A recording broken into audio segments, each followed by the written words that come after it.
Bonjour et bienvenue dans l'entretien de France 24. Aujourd'hui, l'entretien nous emmène à Palmyre avec Leila Mignano. Leila Mignano est journaliste au collectif YouPress et signe aux éditions Grasset Le Sacrifice de Palmyre, un ouvrage en forme d'enquête qui revient sur les conditions de la prise de Palmyre par l'organisation État islamique et surtout ce qui a été qualifié de reconquête en mars 2016 par le régime de Bachar el-Assad. Guerre pour le patrimoine ou guerre de communication, ce sont les questions auxquelles nous allons tenter de répondre aujourd'hui avec vous, Leila. Merci d'avoir accepté l'invitation de France 24. Merci de m'avoir invitée. Leila, vous êtes une habituée de la Syrie. Vous avez séjourné en Syrie à plusieurs reprises, aux côtés du régime de Bachar el-Assad, invité par le régime, mais pas seulement, et également de manière clandestine, autour de la frontière syro-turque. Pourquoi vous êtes intéressée tout particulièrement à cette histoire autour de Palmyre ? À l'époque, je travaillais sur le trafic d'antiquités pour un magazine, et je suivais un groupe de trafiquants qui travaillaient en particulier sur les bustes de Palmyre.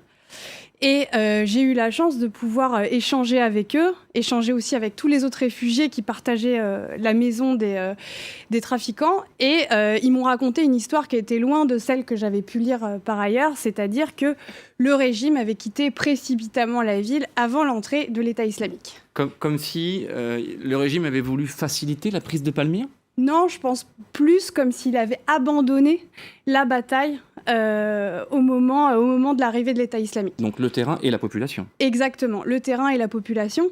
Et donc du coup, j'ai commencé à creuser cette histoire, ça me paraissait un peu tiré par les cheveux.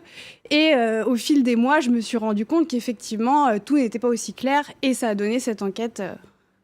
Alors, quand les caméras occidentales sont rentrées dans Palmyre, à l'invitation du régime de Bachar el-Assad, on s'est rendu compte que finalement les destructions étaient nettement inférieures à ce que l'on redoutait. On parle de 80% du site qui finalement n'aurait pas été touché. Qui est à l'origine de ces destructions ? Est-ce que c'est l'État islamique ou est-ce que c'est le régime au cours des assauts menés par le régime pour reprendre la ville ?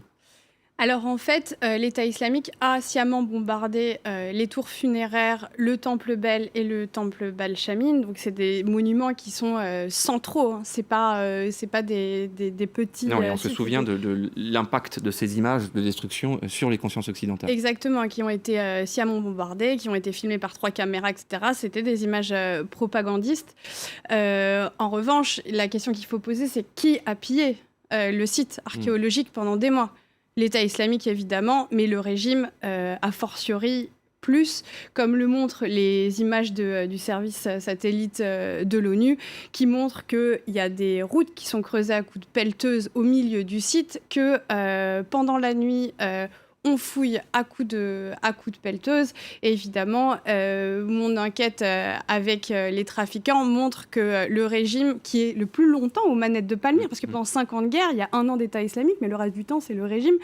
Et pendant toute cette période-là, les soldats du régime s'en donnent à cœur joie. Donc, qui a détruit Palmyre ?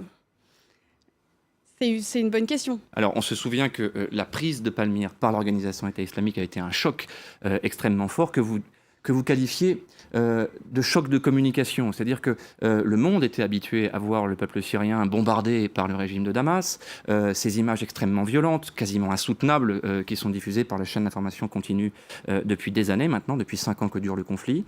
Et vous avez eu l'impression que cette affaire de Palmyre, finalement, intéressait plus que le drame syrien. Ça a été vraiment un choc, comme vous le dites, pour l'opinion publique occidentale, cette prise de Palmyre, cette prise du site archéologique, parce que ça a éveillé chez beaucoup de gens les racines historiques de l'Occident. C'est des ruines gréco-romaines, donc du coup on pense à la Grèce, on pense à tous les temples, etc. Et c'est quelque chose qui en nous éveille quelque chose qui touche. Plus que la mosquée des Omeyyades d'Alep ou Exactement, quelque chose qui touche. Donc il y a un choc dans l'opinion publique et alors que l'opinion publique fatigue d'entendre toujours parler du drame syrien, la prise de Palmyre fait remonter le conflit syrien au cœur de l'actualité. Et alors que toutes les diplomaties occidentales, qu'elles soient américaines ou européennes, avaient qualifié Bachar el-Assad de monstre sanguinaire, parfois les propos ont été extrêmement durs, on se souvient notamment des propos de Laurent Fabius qui avait tenu exactement ces mots, on a la sensation, au moment de la reprise de Palmyre par l'armée régulière syrienne, qu'il y a une forme de bascule dans l'opinion, avec ces mots de Irina Bokova, qui est alors directrice de l'UNESCO, et qui salue la libération de Palmyre comme un remerciement à Bachar el-Assad. Effectivement, c'est la première à prendre la parole. Donc, Irina Bokova, directrice de l'UNESCO, est la première à dire qu'elle se réjouit, elle salue la libération. Sauf qu'effectivement, il y a peu de personnes qui, à ce moment-là, prennent la parole pour parler des habitants de Palmyre, des Palmyréniens. Il y a peu qui sont bombardés depuis 1 mois et demi. Donc, il n'y a plus d'habitants à Palmyre au moment où l'armée régulière fait son entrée. Il n'y a pas un mot pour ces gens-là qui ont été ensevelis sous les bâtiments, qui ont été chassés de leur habitation. Et on a du mal à comprendre ce mot de libération. Qui a été libéré, en fait ? Le site archéologique a été libéré, mais les habitants, eux, ils sont plus chez eux, ils n'ont plus rien, ils sont sur la route et ils ont rejoint tous les milliers de réfugiés syriens dans les canaux de sauvetage, en Turquie, en Jordanie, en Allemagne, quand ils sont pas morts. Vous avez l'impression que l'histoire qui a été racontée par les médias occidentaux à Palmyre est une histoire simplifiée ? Je pense que vu que Palmyre était inaccessible, comme beaucoup d'endroits en Syrie, les médias en général étaient un peu tributaires des images qu'on pouvait donner. Après, je pense qu'il faut saluer par exemple la couverture de la bataille de Palmyre par le New York Times. Il y a des journalistes qui ont fait leur travail, et un travail exceptionnel. C'était en général les journalistes qui avaient des sources à l'intérieur au moment où ça s'est passé. Mais effectivement, il y a eu des dérapages. Alors, qu'est-ce qu'ils ont révélé justement, ces journalistes du New York Times En fait, ils étaient déjà venus à Palmyre avant la prise. Donc du coup, ils avaient établi des contacts à l'intérieur de la ville. Donc ils ont pu, au jour le jour, avoir accès à ces sources pendant la bataille, qui leur disaient que les soldats avaient pris la fuite, que la prison avait été évacuée, qu'on avait envoyé des gens comme boucliers humains, etc. Donc du coup, tout le monde n'a pas été logé à la même enseigne. Bon, après, c'est le New York Times, c'est un des journaux les plus puissants du monde. Bon, voilà, ils ont les moyens à y mettre. Mais effectivement, on a peu fait cas de la population des 200 000 habitants de Palmyre à cette époque-là. Que vous avez rencontré à la frontière syro-turque, qu'est-ce qu'ils vous ont raconté ?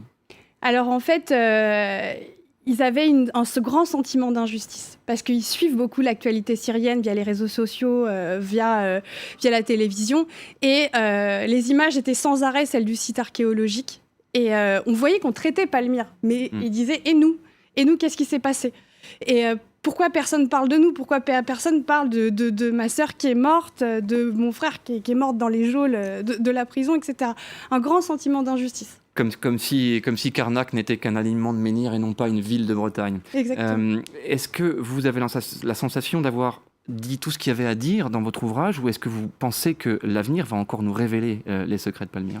Notamment sur les détails de la reprise de la ville.